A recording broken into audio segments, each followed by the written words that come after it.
বিসমিল্লাহির রহমানির রহিম। আজকের ক্লাসে সকলকে স্বাগতম। শিক্ষক পরিচিতি দেখছি। আমি মোহাম্মদ গিয়াসউদ্দিন, সহকারী অধ্যাপক, কার্বাসডাঙ্গা ডিগ্রি কলেজ, দামুড়হুলা, চুয়াডাঙ্গা। এখন আমরা আসব পাঠ পরিচিতি দেখি। শ্রেণী একাদশ দ্বাদশ বিশেষ সমাজবিজ্ঞান, পত্র দ্বিতীয়, অধ্যায় নবম। এরপর আমরা দেখব শিখন ফল। পাঠ শিরোনাম: বার্ধক্য ও জঙ্গিবাদের ধারণা, কারণ, প্রভাব ও প্রতিকার। শিখনফল দেখো। পাঠ শেষে আমরা বার্ধক্যের ধারণা, কারণ, প্রভাব, প্রতিকার বর্ণনা করতে পারব। জঙ্গিবাদের কারণ, ধারণা, কারণ ও প্রভাব বর্ণনা করতে পারব। এখন আমরা বার্ধক্যের ধারণা দেখি। প্রবীণত্ব হল মানব জীবনের ধারাবাহিক শারীরিক ও মানসিক পরিবর্তনের চূড়ান্ত পর্ব।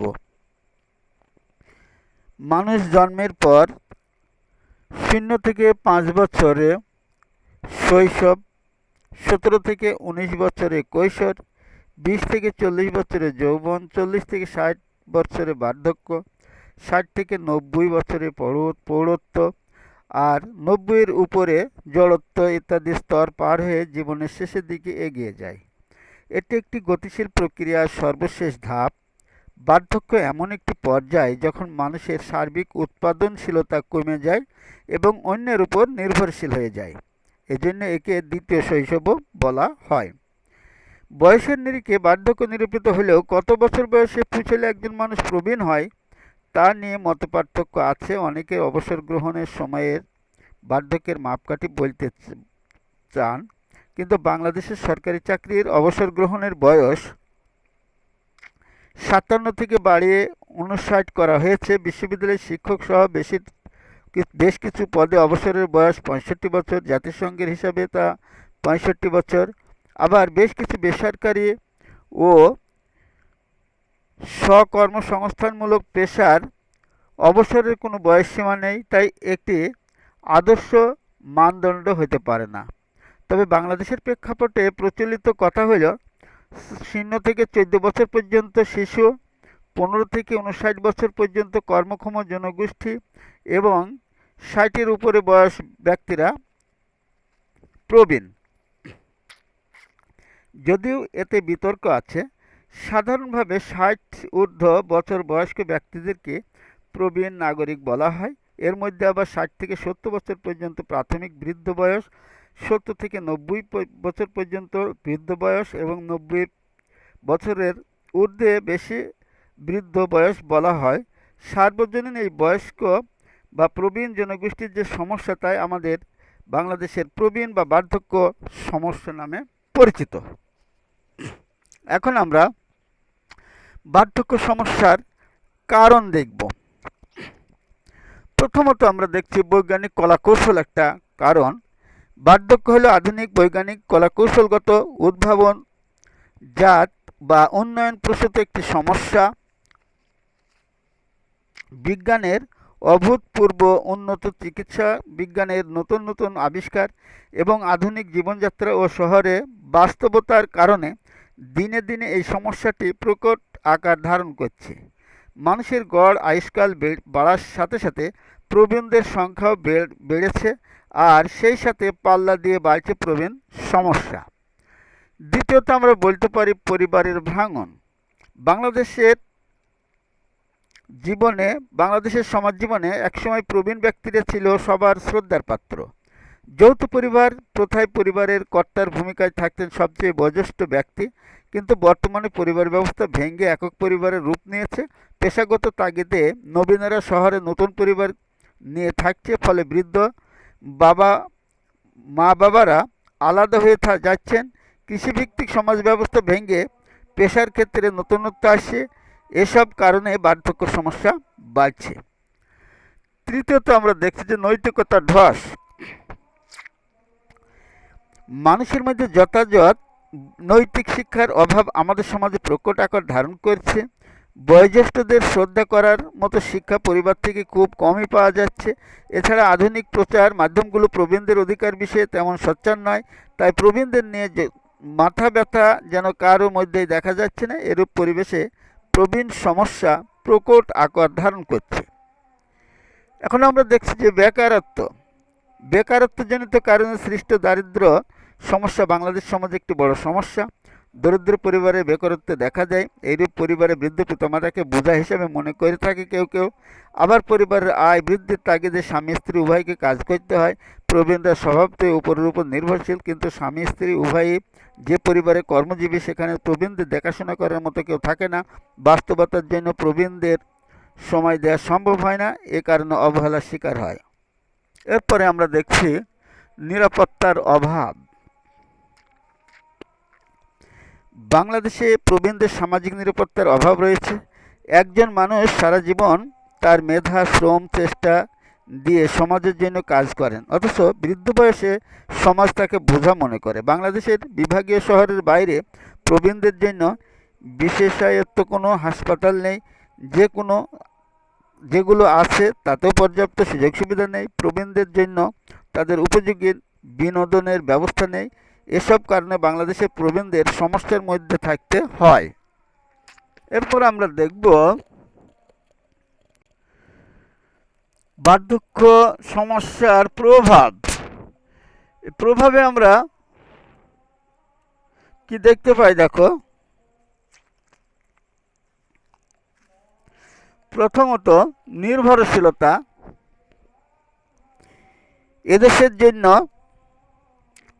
এদেশের অন্যান্য সমস্যার মতো প্রবীণদের সমস্যাও ধীরে ধীরে প্রকট আকার ধারণ করছে।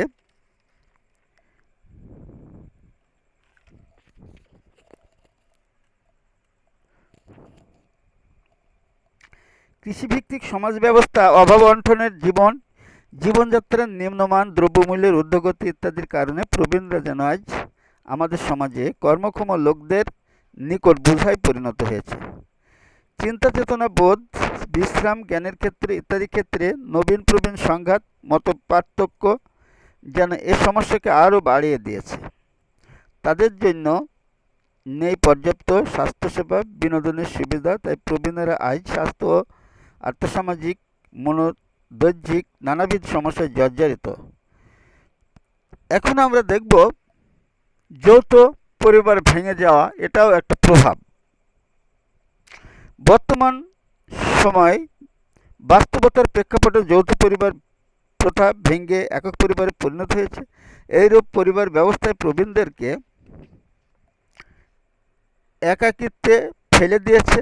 ছেলে মেয়ে আলাদা পরিবার গঠন করে শহরে থাকছে। স্বামী স্ত্রী উভয় কর্মজীবী হওয়াতে বৃদ্ধদেরকে দেখাশোনার মতো কেউ থাকছে না। আবার অতি আধুনিকতার নামে অনেক পরিবারে প্রবীণরা সামাজিক মর্যাদা থেকে বঞ্চিত হচ্ছেন। এরূপ ব্যক্তিদেরকে পরিবারের বোঝা মনে করা হয়। পারিবারিক সম্পর্ক শিথিল হওয়ার ফলে এসব পরিবারে প্রবীণরা যথাযথ মর্যাদা থেকে বঞ্চিত হচ্ছেন। এরপর আমরা দেখছি মৌলিক চাহিদা পূরণে অক্ষম। প্রাকৃতিক দুর্যোগ, বেকারত্ব, জীবনযাত্রার ব্যয় বৃদ্ধি, সন্তান লালন পালনে অতিরিক্ত ব্যয়, আয় কমে যাওয়া ইত্যাদি কারণে প্রবীণেরা অনেক ক্ষেত্রেই অভাবে থাকেন। এরূপ অবস্থার কারণে তারা মৌলিক চাহিদা পূরণে সক্ষম হন না। তারা একরকম অভাব অনটনের মধ্য দিয়ে সময় অতিবাহিত করেন। পরনির্ভরশীলতা তাদের সঙ্গী হয়ে দাঁড়ায়। যদি পরিবারের পরিজন বা আত্মীয় স্বজন সাহায্য না করে তবে ভিক্ষাবৃত্তি ছাড়া তাদের আর কোনো উপায় থাকে না। এখন আমরা দেখব নিঃসঙ্গ জীবনযাপন। বাংলাদেশে প্রবীণদের জন্য বিশেষায়ত্ত পর্যাপ্ত হাসপাতাল নেই কোনো রকম বিনোদনের ব্যবস্থা। তাই প্রবীণদের সময় কাটে অত্যন্ত কষ্টের সাথে। যৌথ পরিবার ব্যবস্থা ভেঙে যাওয়ার ফলে এ সমস্যা আরও প্রকট হয়েছে। প্রবীণদের জন্য এ সময় কোনো কাজ করা সম্ভব হয় না। তাই কাজহীন নিঃসঙ্গ জীবনযাপনে যেন তাদের নিয়তি হয়ে দাঁড়ায়। বার্ধক্যের সময় স্বাস্থ্যহীনতা, রোগ জরাব্যাধি, অসুস্থতা, দুর্বলতা, অপুষ্টি, স্বাস্থ্যগত সমস্যা, নির্ভরশীলতার ইত্যাদি সমস্যায় কাটাতে হয়। প্রবীণরা অন্যের উপর সম্পূর্ণরূপে নির্ভর হয়ে পড়েন, কিন্তু এই নির্ভরশীলতার সময় অনেক পরিবারই প্রবীণরা পর্যাপ্ত সহায়তা পান না। এইসব তাদের সময়ে তাদের শারীরিক মানসিক সহযোগিতা এবং আন্তরিকতা, ভালোবাসা, শ্রদ্ধা, সহানুভূতি প্রয়োজন হয়। অতিরিক্ত যত্নেরও দরকার হয়, কিন্তু এই সব প্রবীণদের ভাগ্যে এতটুকু জোটে না। সুতরাং প্রবীণরা আর্থসামাজিক মনোদৈর্ঘিক নানাবিধ সমস্যায় পতিত হন। অনেক সময় তাদের সমস্যা শেয়ার করার মতো কেউ থাকে না। প্রবীণদের সমস্যার কারণে পারিবারিক, সামাজিক, সাংস্কৃতিক, রাষ্ট্রীয় ইত্যাদি ক্ষেত্রে এর বিরূপ প্রভাব পড়েছে। এখন আমরা দেখছি বার্ধক্য সমস্যা সমাধানের উপায়। প্রবীণদের ক্রমবর্ধমান সমস্যা, প্রথমত আমরা দেখছি পদক্ষেপ নেওয়া। প্রবীণদের ক্রমবর্ধমান সমস্যা ও করুণ অবস্থা থেকে রক্ষার জন্য এখনই আমাদের জোরালো পদক্ষেপ নেওয়ার প্রয়োজন। সরকারি বেসরকারি পর্যায়ে পর্যাপ্ত পদক্ষেপ নিতে হবে।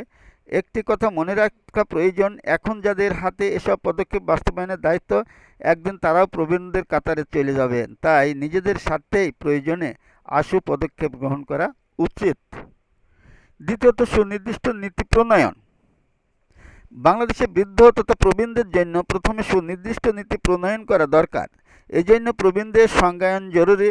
60 বছর ও তদূর্ধ্বকে প্রবীণ হিসেবে প্রাতিষ্ঠানিক স্বীকৃতি দিতে হবে। তাদের যথাযথ মর্যাদা নিশ্চিত করতে সুনির্দিষ্ট নীতিমালা প্রণয়ন করতে হবে। তাদেরকে জ্যেষ্ঠ নাগরিক হিসাবে স্বীকৃতি দিতে হবে। তাদের বিজ্ঞোচিত জ্ঞানকে কাজে লাগাইতে বিভিন্ন বিষয়ে তাদের পরামর্শ চাওয়া যেতে পারে।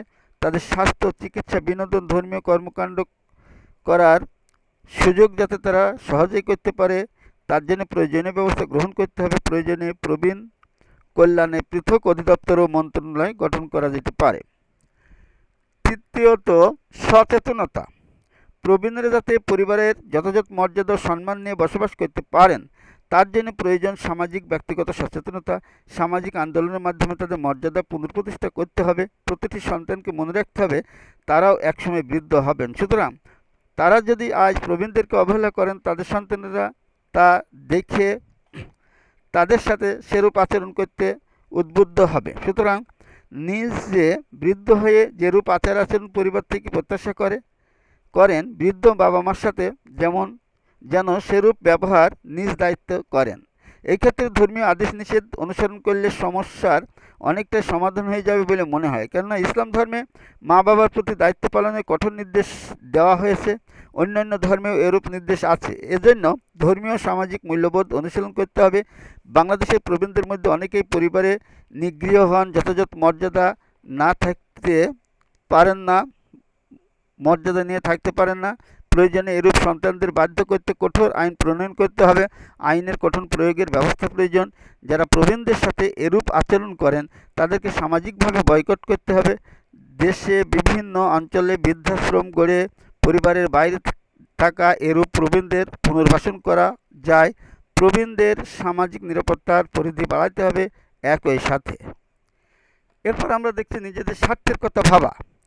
আমাদের মনে রাখা উচিত, প্রকৃতির অমোঘ সত্য নিয়মে আমরা সবাই একদিন প্রবীণ নাগরিকদের কাতারে চলে যাব। আমরা যারা এখন কর্মক্ষম, সমর্থনবান, তারা যদি প্রবীণদেরকে যথাযথ মর্যাদা ও সুযোগ সুবিধা না দিই, তবে আমাদের বৃদ্ধ বয়সে অন্যরা আমাদের এরূপ সুবিধা ও মর্যাদা দেবে না। তাই নিজেদের স্বার্থে গভীর মমতা ভালোবাসায় নিজেদেরকে সাধ্য অনুসারে প্রবীণদের আগলে রাখতে হবে। বৃদ্ধ পিতামাতা কিংবা দাদা দাদির সর্বাত্মক সুবিধা নিশ্চিত করতে হবে। প্রবীণ বয়সে কোনো ব্যক্তির নিবাস যেন বৃদ্ধাশ্রম না হয়, সেটাই হোক আমাদের প্রত্যাশা। এখন আমরা আসব জঙ্গিবাদের ধারণা, কারণ এবং প্রতিকার। তাহলে জঙ্গিবাদের ধারণা আমরা দেখি। প্রথমে জঙ্গিবাদের আমরা যে ধারণা দেখছি, সেখানে বাংলাদেশের মানুষ স্বভাবতই শান্তিকামী। এদেশের মানুষের মাঝে ইসলামের সুমহান আদর্শ পৌঁছেছে মূলত সুফি দরবেশদের মাধ্যমে, যারা ছিলেন পরমত সহিষ্ণু। বাংলাদেশে জঙ্গিবাদের উত্থান গোপনে ঘটে 1980-র দশকে, কিন্তু প্রকাশ্যে আসে 1990-এর শেষের দিকে। মূলত সোভিয়েত বিরোধী আফগানদের সমর্থনেই এদেশে জঙ্গিবাদ সংগঠিত হয়। অন্যান্য দেশের জঙ্গিবাদ সুনির্দিষ্ট লক্ষ্য আদর্শের ভিত্তিতে প্রতিষ্ঠিত হলেও আমাদের বাংলাদেশে তাদের সুনির্দিষ্ট লক্ষ্য ছিল না। সাধারণভাবে এরা সংগঠিত হয় সন্ত্রাসবাদী কার্যকলাপের মাধ্যমে রাষ্ট্র ক্ষমতা দখলের উদ্দেশ্যে। জামাতুল মুজাহিদিন বা জেএমবি নামক জঙ্গি সংগঠনটি সর্বপ্রথম বাংলাদেশে প্রকাশ্যে আসে সন্ত্রাসী কার্যকলাপ সৃষ্টির মাধ্যমে। শায়ক আব্দুর রহমান বাংলা ভাই সহ শীর্ষস্থানীয় জঙ্গিরা মূলত ইসলামের সুমহান বাণীকে বিকৃতভাবে উপস্থাপন করে এমন কার্যকলাপ পরিচালনা করতে থাকে। যদিও বড় কয়েকটি রাজনৈতিক দলের সম্পৃক্ততার কথাও এতে শোনা যায়। এছাড়া আল্লাহর দল, হিজবুত তাহরির, জাগ্রত মুসলিম পার্টি, হরকাতুল জিহাদ, হিজবুল্লাহ, শাহাদত আল হিকমা, জামাআতুল মুজাহিদিন বাংলাদেশ সহ আরও বেশ কিছু জঙ্গি সংগঠন বাংলাদেশে ধরা পড়ে। এখন আমরা জঙ্গিবাদের কারণ দেখব। তো জঙ্গিবাদের বেশ কিছু কারণ আমরা দেখতে পাবো সেখানে। প্রথমত আমরা জঙ্গিবাদটার কারণ হিসাবে দেখছি যে বাংলাদেশে জঙ্গিবাদের উত্থান ঘটেছে মূলত আন্তর্জাতিকভাবে সৃষ্ট জঙ্গিবাদের আদলে, কিন্তু অন্যান্য দেশের তুলনায় বাংলাদেশের প্রেক্ষাপটে ভিন্ন হলেও এখানে এমন সব প্রভাবও কাজ করেছে যা বাংলাদেশের সাথে মানায় না। যেমন আফগানিস্তানে স্বাধীনতাকামীদের নিয়ে জঙ্গিবাদ শুরু হলেও বাংলাদেশে তারা শুরু হয় ভিন্ন মতাবলম্বীদের নিয়ে। বাংলাদেশের জঙ্গিবাদের পেছনে যেসব কারণ দায়ী করা হয় তার মধ্যে প্রধান হল নিরক্ষরতা ও কুশিক্ষা। বাংলাদেশে ধরা পড়া জঙ্গিদের একটি বড় অংশ ছিল শিক্ষার আলো বঞ্চিত। এদের এই দুর্বলতার সুযোগ নিয়ে জঙ্গিবাদী নেতারা ইসলামের জিহাদ সম্পর্কিত শিক্ষাকে বিকৃতভাবে উপস্থাপন করে সাধারণ মানুষকে জঙ্গিবাদের দিকে আকৃষ্ট করে। দ্বিতীয়ত দারিদ্র্য ও বেকারত্ব। কর্মহীন বেকার জনগোষ্ঠীর একটি অংশকে জঙ্গিবাদী দলের অন্তর্ভুক্ত করে অর্থ ও সুযোগ সুবিধার লোভ দেখায়। তৃতীয়ত ধর্মভীরু। বাংলাদেশের মানুষ স্বভাবতই ধার্মিক ও ধর্মভীরু। এই সুযোগ নিয়ে জঙ্গিবাদ মাথাছাড়া দিয়ে ওঠে। ধর্মের বিধানের অপব্যাখ্যা দিয়ে সহজেই ভুলিয়ে মানুষকে বিপদগামী করে ফেলে। চতুর্থত আন্তর্জাতিক প্রেক্ষাপট। বিশ্বায়নে এই যুগে এক দেশের কার্যকলাপ অন্যান্য দেশকে খুব সহজেই প্রভাবিত করে।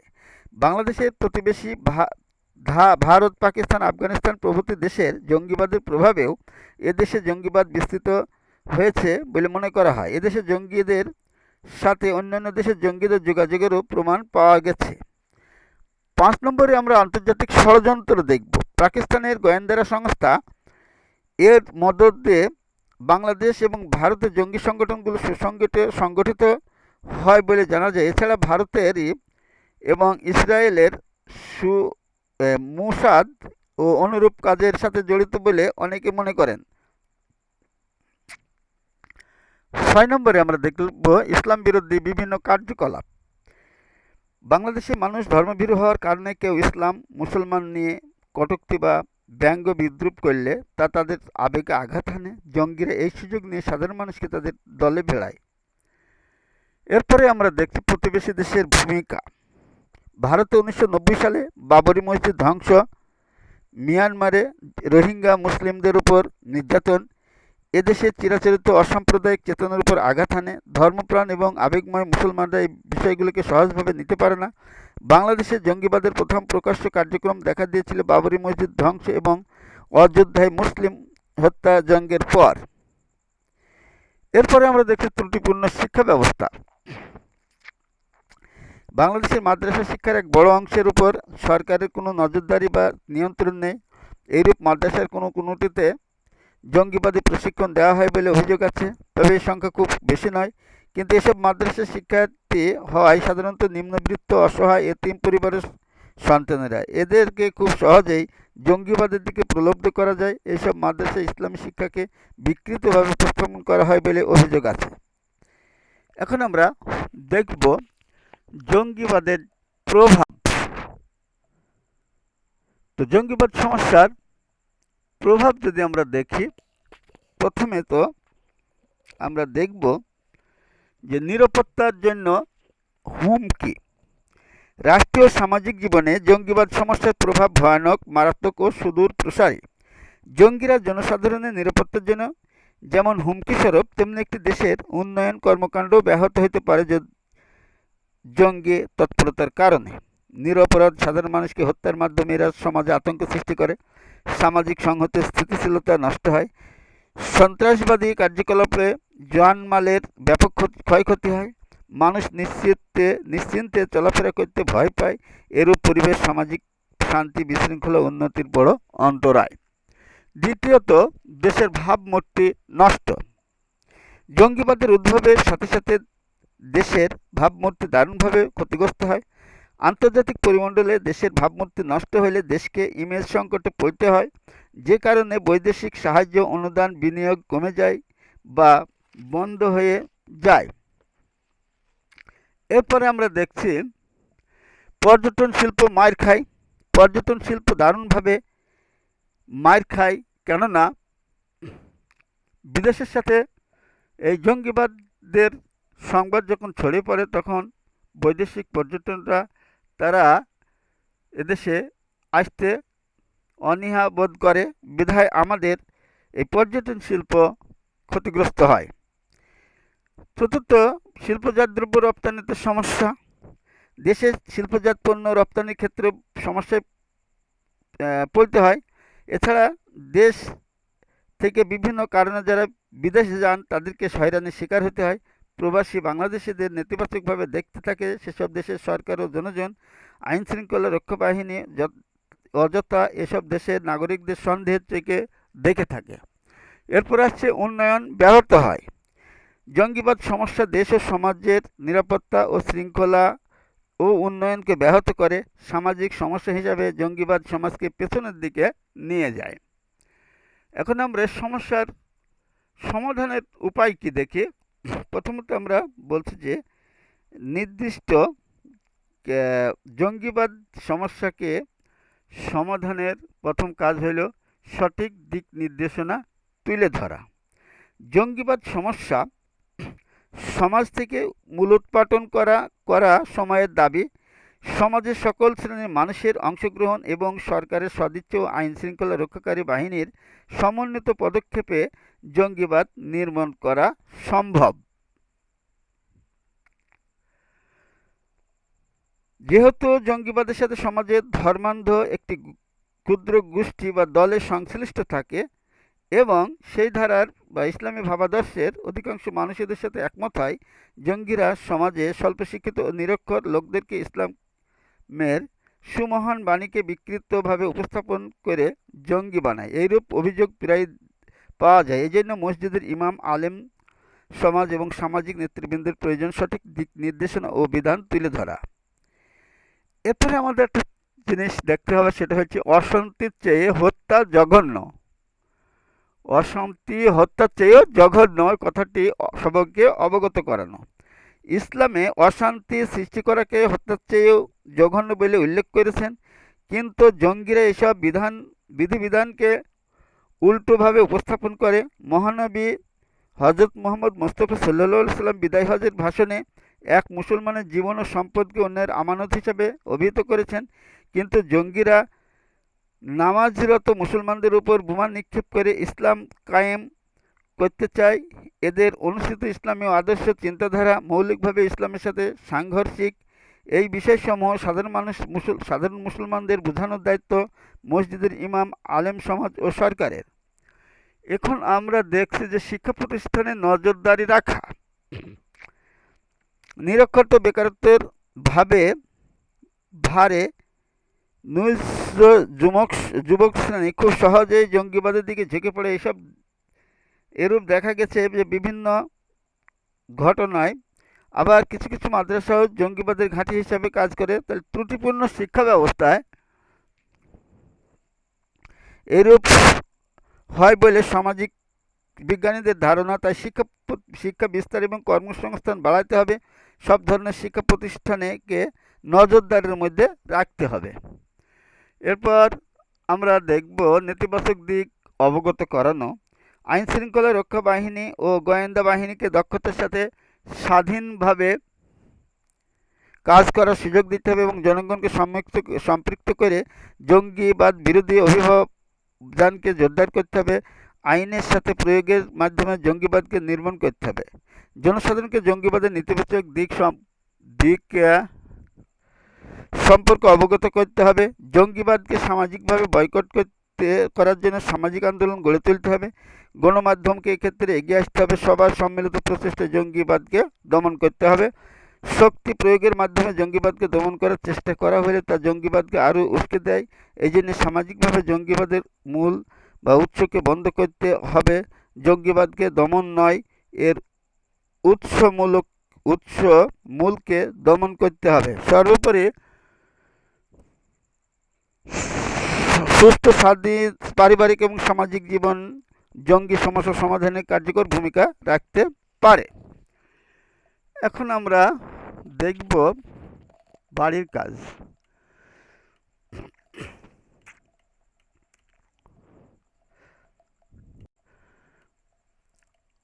আমরা জঙ্গিবাদের ধারণা ও কারণ পড়ে আসব।